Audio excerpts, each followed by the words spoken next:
यासाठी आपण प्रथम कांदा चिरून घेतलाय, कोथिंबीर घेतलेली आहे आणि मिरची, लसूण, त्याचं एक आपण मिश्रण.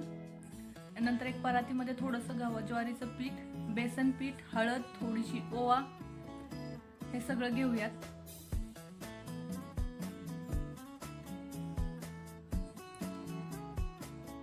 आता यामध्ये आपण हिरव्या मिरचीचं जे काही केलेलं आहे मिश्रण ते टाकूयात. थोडासा कांदा टाकूयात.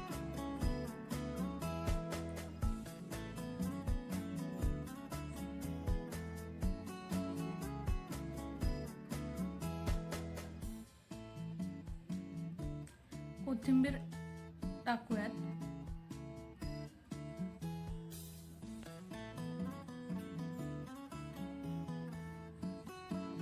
हळद आपण घेतलेली आहे, अजून थोडीशी टाकूयात.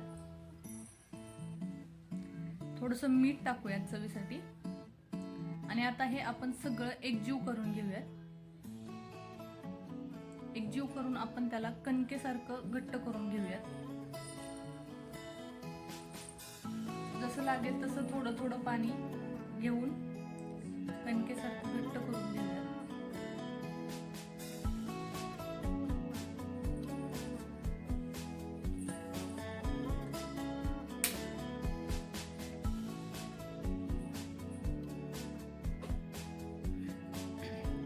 आता हे आपण असं मिश्रण एकजीव करून घेतलेले आहे. आता गॅसवर तवा ठेवू आणि थालीपीठ पोलपटाला कापड बांधून त्याच्यावरती ते पिठाचा गोळा घेऊन त्याला आपण अशा पद्धतीने सपाट असं पसरवून घेऊया. लक्षात ठेवा, आपण पोलपटाच्या वर जे कापड लावलं आहे ते ओलसर घेतलेलं आहे, कारण त्याला ते चिकटू नये म्हणून.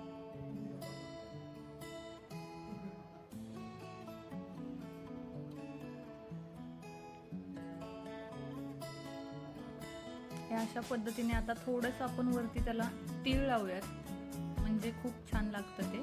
आणि नंतर त्याला होल करून घेऊयात छोटे छोटे 2-3.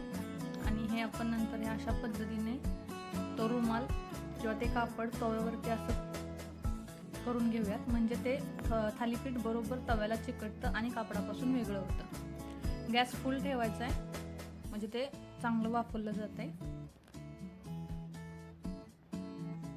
वरून थोडं तेलाची धार देऊयात आणि आपण साईड चेंज करून घेऊयात. तेल भरपूर टाकायचं सगळ्या बाजूंनी. आणि हे आपलं असं मस्त थालीपीठ